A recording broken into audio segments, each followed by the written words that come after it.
భారతీయ సంప్రదాయంలో, హర్ష సాంప్రదాయంలో గొప్పతనం ఏమిటో తెలుసా అండి? అస్తమానం మాట్లాడుకుని కోరికలు చెప్పుకోవడం కాదు దంపతులంటే.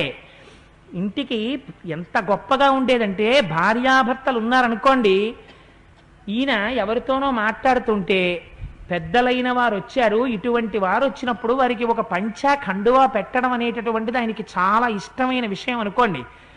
ఈవిడ లోపలికి వెళ్ళి అప్పుడే ఒక ట్రేలో ఓ చీర, ఓ పంచా, ఓ కండువా, 2 తాంబూలాలు, 2 పళ్ళు, 2 వక్కలు సిద్ధం చేసేస్తుంది. ఆయన అయ్యా మేము ఇంకా బయలుదేరుతామండి అనే వేళకి ఒకసారి రండి అంటుంది, అంతే. ఒక్కసారి ఉండండి అని గబగబా వెళ్ళిపోతాడు ఉత్తరీయం వేసుకుని. ఏమిటి అర్థం? లోపల చీర పంచా సిద్ధంగా ఉంటాయని తెలుసు. ఎలా తెలుసు? ఈయన యొక్క సంస్కారాన్ని ఆవిడ చదువుకుంది.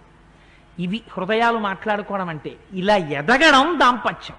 ఇది ఎదగడం గొప్ప. కానీ ఎంతకాలమైన దిక్కుమాలిన టీవీ పెట్టుకుని రాను రాను భర్తని కూడా ఒరే కోటేశ్వరరావు అని పిలవడం, ఇంకా వీలైతే హలో అండం, ఈవిడో జీన్స్ ప్యాంటు, ఆయనో జీన్స్ ప్యాంటు, ఆయన పురుషుడో ఈయన స్త్రీయో, ఈయన స్త్రీయో ఆవిడ పురుషుడో తెలియని దౌర్భాగ్య స్థితి.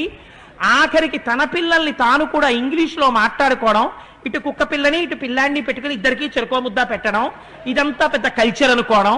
4 రోజులు స్నానం చేయకపోవడం, 11ంటికి కూడా స్నానం చేయకుండా దిక్కుమాల గుడ్డలతో వంట చేసుకోవడం, ఇవన్నీ భారతీయ సంస్కృతి కవు. ఇవి ఐశ్వర్యానికి హేతువులు కవు. ఇది రామాయణంలో వాల్మీకి మహర్షి చాలా సుతారంగా చెప్పారు.